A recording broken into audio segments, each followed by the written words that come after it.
दुनिया के सबसे अमीर शख्स की ये वो तस्वीर है जिसने पूरी दुनिया को चौंका दिया है। ये एलॉन मस्क है जो एक बड़ी खास मीटिंग के बाद बाहर निकले और उनकी फोटो खींच गए। और ये वो रिपोर्ट है जिसे पढ़कर कहा जा रहा है कि क्या सूरज पश्चिम से निकलने वाला है।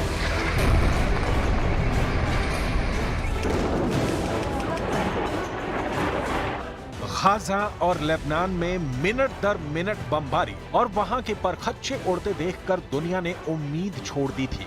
जब मौत सिर्फ आंकड़ा बनकर रह जाए, तब अमेरिका में कुछ ऐसा हुआ कि इजरायल को बहुत बड़ा झटका लग सकता है। न्यूयॉर्क टाइम्स ने एक रिपोर्ट छापकर बड़ा इशारा कर दिया है। न्यूयॉर्क टाइम्स की रिपोर्ट है कि एलॉन मस्क ईरान के संयुक्त राष्ट्र के राजदूत से मिले हैं। ये मीटिंग न्यूयॉर्क में हुई है और दोनों के बीच ईरान और अमेरिका के तनाव को कम करने पर बात हुई है।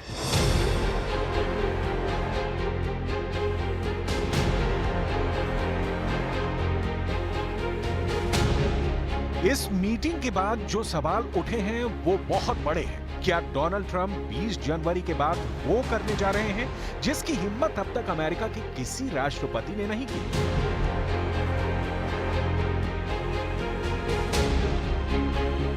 क्या डोनाल्ड ट्रंप और ईरान के सुप्रीम लीडर अली खामनेई की मीटिंग हो सकती है? क्या डोनाल्ड ट्रंप वो कर सकते हैं जिसके बारे में दुनिया ने कभी सोचा भी नहीं था? ठीक उसी तरह जैसे डोनाल्ड ट्रंप ने उत्तर कोरिया के लीडर किम जोंग उन से मुलाकात की थी। क्या इसी मीटिंग की तरह डोनाल्ड ट्रंप और अली खामनेई के बीच मुलाकात हो सकती है? एलॉन मस्क की पहल पर ऐसा क्या हो सकता है? क्या गाजा में बम फटना बंद हो जाएंगे? क्या लेबनान में तबाही रुक जाएगी? क्या दक्षिण लेबनान से इजरायल की फौज वापस लौटेगी? क्या ईरान और इजरायल के बीच तनाव कम होने वाला है? एलॉन मस्क को लेकर यह खबर पूरी दुनिया की मीडिया में छा गई है।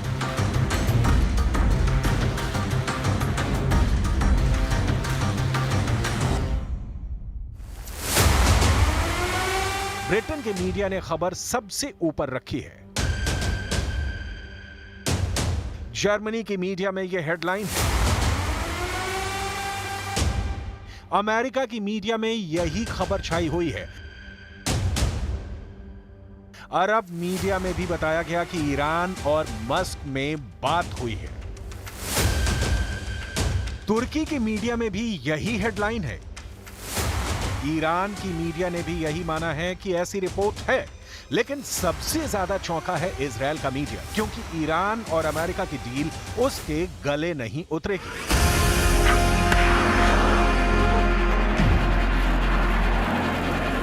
इस वक्त इजरायल 7 मोर्चों पर लड़ रहा है। यह खुद इजरायल के प्रधानमंत्री बेंजामिन नेतन्याहू का दावा है। क्या नेतन्याहू इस मीटिंग के बारे में जानते हैं? क्या नेतन्याहू चाहेंगे कि ईरान और अमेरिका के बीच सब कुछ सामान्य हो जाए?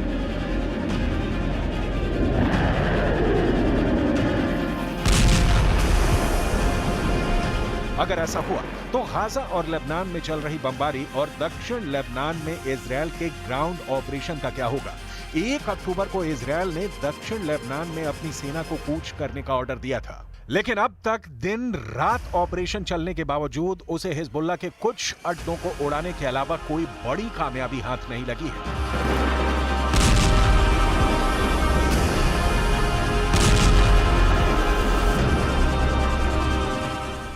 इजरायल के मिलिट्री चीफ खुद लेबनान के अंदर जाकर हालात का जायजा ले रहे हैं। אנחנו תוקפים בעומק ואנחנו תוקפים הרבה מאוד בסוריה ובגבול סוריה-לבנון כדי שלא ייכנס לחיזבאללה אמל"ח. תיאור של המרחב הזה הוא ייתן לנו את תנאי הבסיס מפה לעשות את הדברים הנכונים כדי שבאמת בעמק למטה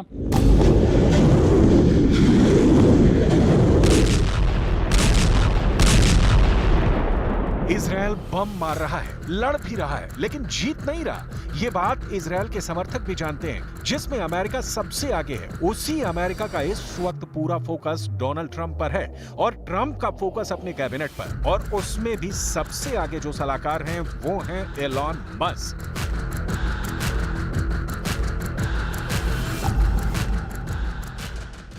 His name is Elon Musk. He saved free speech. He created so many different great things. Where is he? Come on up here, Elon. He created the first major American car company in generations, and his rocket company is the only reason we can now send American astronauts into space. Come here. Take over, Elon. Just take over.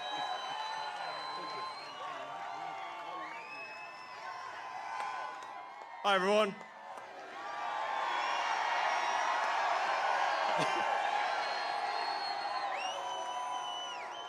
As you can see, I'm not just MAGA, I'm dark MAGA.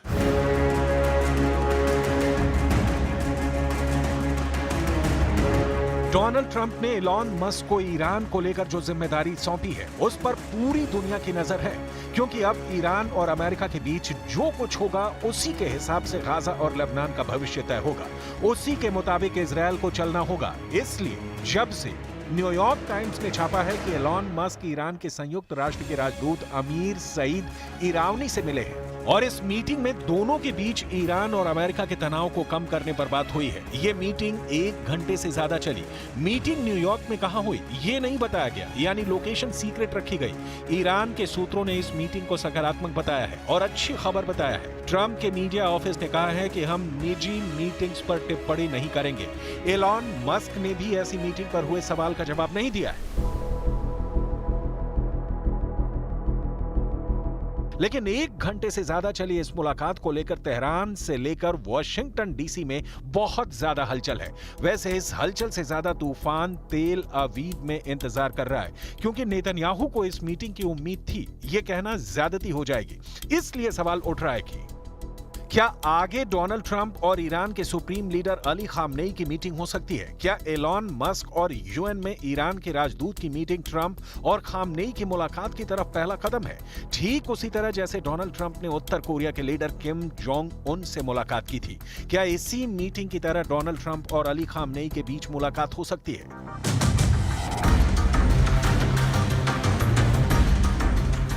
12 जून 2018 वो तारीख थी जब Donald Trump Singapore में उत्तर Korea के leader Kim Jong Un से मिले थे। उत्तर Korea के लगातार मिसाइल हमलों वाले उकसावे के बीच अमेरिका और उत्तर कोरिया के बीच इस मुलाकात से वो बर्फ पिघली थी जो दशकों से वॉशिंगटन डीसी और प्योंगयांग के बीच जमी हुई थी। इस मुलाकात के 1 साल बाद ट्रंप और किम जोंग उन उत्तर कोरिया और दक्षिण कोरिया के बॉर्डर पर मिले। इस मुलाकात ने भी साबित किया कि अमेरिका और उत्तर कोरिया के बीच हालात बेहतर हो सकते हैं और दुनिया ने ऐसा होता हुआ भी देखा। अब सवाल है कि क्या जिस तरह डोनाल्ड ट्रंप और किम जोंग उन के हाथ मिले, क्या उसी तरह ट्रंप और खामेनेई के हाथ एक दूसरे की तरफ बढ़ सकते हैं और दोनों हाथ मिला सकते हैं? इन दोनों तस्वीरों की तुलना कीजिए और समझिए कि क्या 2018 और 2019 में जो दुनिया ने देखा, क्या 2025 में वैसा मुमकिन है?